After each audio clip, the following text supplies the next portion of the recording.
The YouTube cut of Action Button Review's Tokimeki Memorial featured an intermission between parts 4 and 5, which ran 2 minutes and 24 seconds in length. In its original form, that intermission ran 16 minutes and 21 seconds. I originally intended this intermission to maximally bridge the emotional distance between the chapters. I trimmed it out of confidence that newcomers would not quote-unquote get the quote-unquote joke. Quote-unquote ironically, the intermission itself represents the restoration of a cut segment. That I wound up cutting it again gives us a rare double deleted scene. I now present this undeleted, double deleted scene to you in its original form, as it will also appear in the director's cut of Action Button Review's Tokimeki Memorial, releasing later in 2021.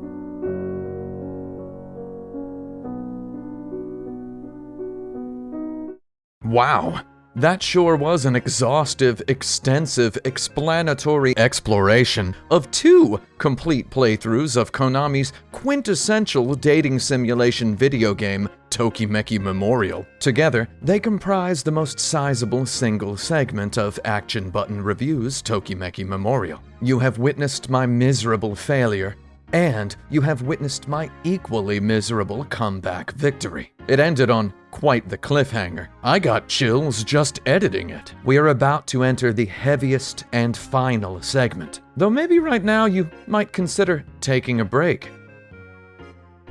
I'm sorry. I know that I said to you at the end of the previous intermission that I would not interrupt the video again. I confess, that was a ruse intended to identify those viewers among my audience who have yet not taken the time to realize that I provide a meticulous, time-stamped chapter list in the description of every review I make. Take a look at it right now if you'd like. You'll see this intermission clearly labeled. See it right there? It says, Intermission number 3. Now, I don't know about you, though I don't like it when video games try to tell me the quote-unquote best way to play them. So I feel a bit like a jerkweed to be sitting here right now telling you the quote-unquote best way to watch my video. Maybe I am a Nintendo Wii circa 2007. Feel free to disregard my suggestion if you must, though maybe if I bore you with an intentionally bad anecdote in this planned intermission, you'll listen to me. Did you know I actually do exercise some restraint when I'm making these videos? According to the word counter in the Google document titled Tokimeki Memorial Review Script Cuts, I excised 4,872 words from the Tokimeki Memorial review script prior to shooting. At my normal video presentation speaking voice rate of 150 words per minute, that equals up to about 32.48 minutes of video that did not even get filmed. I, of course, make further cuts to the script during the video editing process, though in that case I maintain the dangerous, tricky temptation to restore those cuts if I should ever choose to do so. Those phantom 32.5 minutes, however, cannot exercise that same temptation. Here in this intermission, I'd like to share with you a small segment that I cut from part 3 before shooting this review. I cut it because it killed the pacing. At the point this segment originally occurred in the uncut script, I had just started to express the theme of my protagonist losing touch with Shiori Fujisaki. I didn't want to dilute that, so I cut this segment entirely. Thinking back on it while editing the video, I decided I like these words at least enough to present them coldly here. Also, I did plan to put an intermission between parts 4 and 5 of the video, so I need to do something here. In the following undeleted scene, our narrator, me, has just taken Nozomi Kiyokawa out on a date to the concert hall on a day when a particular pop rock band just so happens to be playing. Okay, I'm gonna put on my reading glasses and just read this off of the screen because I can't keep that up. I took Nozomi Kiyokawa to the concert hall. So perfunctorily had I phoned her, I hadn't even given thought to what band was in town. I needed a date for dating's sake. a band called Bees, B-E-E-S, headlined that night. I had seen their name on the Date Spot catalog once before and given it no thought aside from, that'd be a good name for a noise artist. It probably already is a noise artist, and I'm outing myself here as not actually being cool enough to know who they are. However, when I glimpsed Tokimeki Memorial's in-game narrator's single-sentence summary of the band, I gasped. The narrator said something along the lines of, Bees is a band everyone loves. Babies, old people, toddlers, OLs, office ladies, OLs, they all love them. I instantly glimpsed the trick of their name. B-E-E-S Bees, parodies B''Z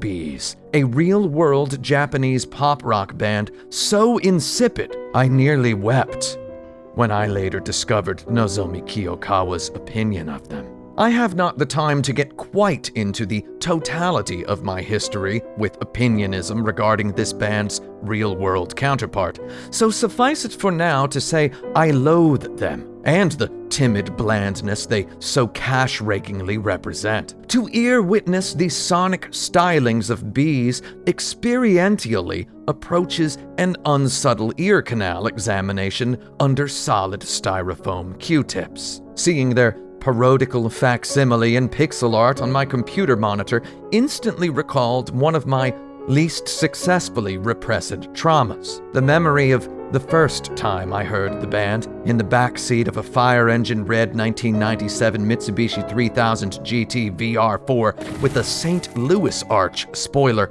barreling down the freeway separating LAX and Gardena at a brisk summer afternoon 20 miles per hour on June 9th.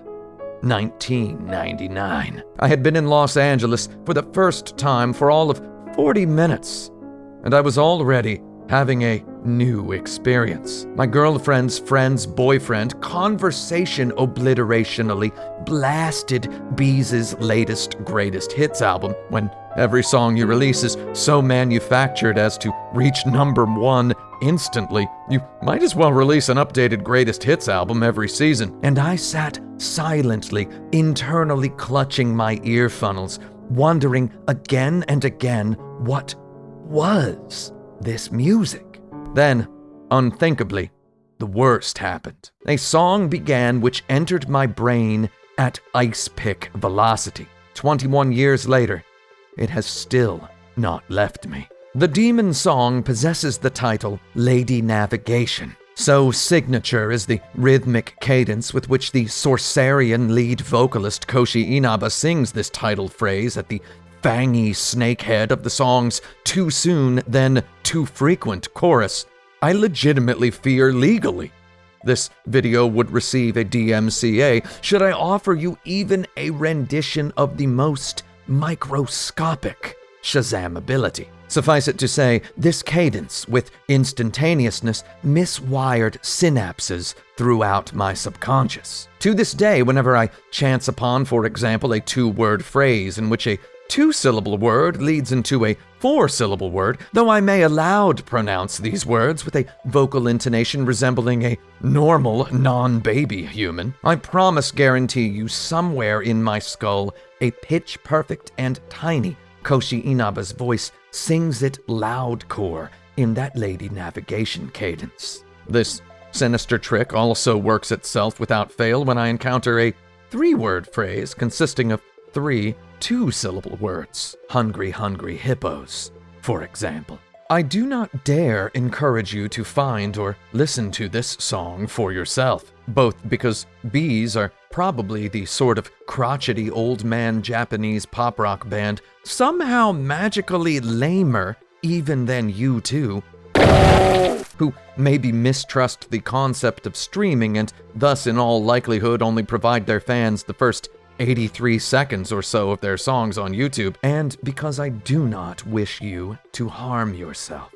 If a description of its melodic qualities suffices, and in this case for your sake, it better, allow me to describe it like this. Imagine a Mentos commercial lifted a lot of weights and then killed your dad. Upon my first encountering the song, I understood no Japanese at all, much less enough Japanese to catch the meaning of any of the lyrics lacking the words lady navigation. 4 years passed, during which my brain failed to eject the shrapnel fragment of music memory. What at first began as a derisive silent sing-song habit evolved with quickness into lifelong luggage. Hungry, hungry hippos, for example. Between internal subvocal invocations of the lady navigation cadence, my no Japanese understanding self also on occasion imagined what story the mysterious lyrics of this quote-unquote song might tell. From the ether slowly vaporated a false narrative. The man of this song sang of knowing too many women, of prospecting so many possible girlfriends, that he found it necessary to daily equip unto his mindset the mental tunings of a learned maritime navigator, so as to avoid nasty situations in which his jealous suitors performed social collision. The man is a lady navigator. The man is an air traffic controller of love.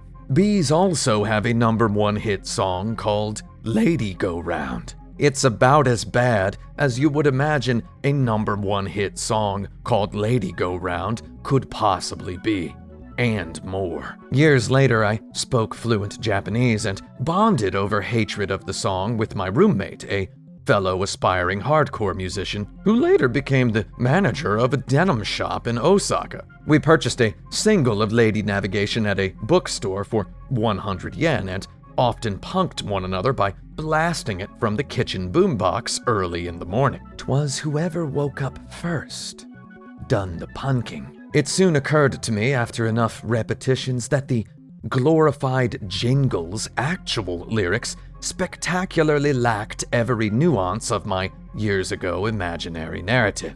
Absence had tricked my heart fonder, and now presence compounded the hatred that continues unto this day. For example, hungry, hungry hippos. By what miracle I had suppressed my erstwhile imaginings of maritime lady navigating during my first playthrough of Konami's quintessential dating simulation video game Tokimeki Memorial, I do not understand. However, once the game stooped its gaze to the millimeter and change required to see eye to eye with this particular band well enough to parody them, I could not shake from my brain that old story that never happened. This man is a lady navigator. This man is an air traffic controller of love. Tokimeki Memorial is Lady Navigation, the video game. Thank God for my sake that Tokimeki Memorial's title has 8 syllables, because if it had only 6, my friends, I'd have suffered 3 aneurysms by now. Of course, however, on the other hand, dating simulation. Heartbreakingly, Nozomi Kiyokawa loved the band and made romance eyes when I tentatively, presuming her soul-mateliness and wanting to trash can the temptation of her, lied aloud and said I had enjoyed myself at the concert. Another drop, another bucket. Hungry, hungry hippos. I will carry inside my skull this spiral icicle of brain sickness, this vendetta against the Mentos commercial that killed my father for the rest of my days. And now I also carry the burden of knowing a love that cannot breathe because of it. Yuko Asahina, by the way, also likes bees. The band. She probably also likes bees, the insect. So you can probably see why I cut this sort of nonsense out of my scripts. I just have a really good keyboard, a Philco Majest Touch 2, and I have a really good time typing on those Cherry MX Blue switches. I type real fast, and I cackle a lot. I mean, there's literally 4,200 more words of trash like that I cut out of the review, both because, as I said, it'd have killed the flow of the review, and for other reasons that hopefully have now become apparent. though I figured I might as well present it here as an undeleted scene because, number one, I really like those dumb words, and I feel like it's kind of a shame that I never got to read them out loud, even in rehearsal. And I gotta say, I had a pretty good time reading them out loud into this microphone right now. Number two, I thought maybe someone out there would appreciate this glimpse into my writing process. Number three, I did want something substantial to fill this intermission so as to hopefully impress upon the more casual viewer that I would like people to take breaks and not see this video as a thing they have to watch all at once. Think of it as a mini-series. And fourthly, I appreciate this opportunity to present you this segment because it raises a point that I do not precisely hit upon any elsewhere in this review. That is the point of genre. I have often seen Tokimeki Memorial referred to as a visual novel. I've even heard smart people whose opinions I greatly value tersely describe Tokimeki Memorial as a visual novel. Several viewers, for example, when I announced I would review Tokimeki Memorial, asked me, "You're reviewing a visual novel?" So I'd like to take this opportunity to impress upon you that Tokimeki Memorial is not a mere visual novel. No offense to visual novels, they're great. Tokimeki Memorial just isn't one of them. Tokimeki Memorial is a dating simulation. Game design-wise, at least, the difference between a boilerplate visual novel and a full-on dating simulation is about as big as the difference between watching an episode of your favorite sitcom and navigating a sailboat across the Pacific Ocean. I didn't know too much about dating simulations when I started the process of reviewing Tokimeki Memorial. I went in with a lot of preconceived notions, and I learned a lot, and I can summarize what I learned like this. Dating simulations have much, much more in common with Japanese role-playing games like Dragon Quest or Final Fantasy than they do with what we today refer to as a visual novel. I'd like you to keep this in mind as we enter the home stretch of this review, in which we ponder several heavy questions. You stand upon the threshold of dark territory. I believe in you, Navigator. I know you can see through this. However, maybe you'd like to take a little break first. And with that, I'll see you in the epilogue. If you can get there.